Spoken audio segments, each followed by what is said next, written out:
గణపతి దగ్గరికి వెడితే క్షమించు అని అడగక్కర్లేదు. ఆయన దగ్గరికి వెడితే ఏమిటో తెలుసా? 2 చేస్తే చాలు, ప్రసన్నుడైపోతాడు.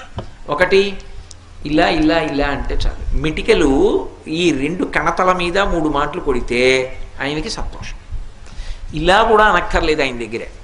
ఇలా కొట్టి ఈ చేతి మీద కుడి చేయి పైకొచ్చేట్టు ఎడం చేయి కిందకు ఉండేటట్టు పెట్టి కుడి చేత్తో ఈ చెవి చివరిని ఎడం చేత్తో ఈ చెవి చివరిని పట్టుకొని 3 మాటలు గుంజీలు తీస్తే ప్రసన్నుడైపోతాడు.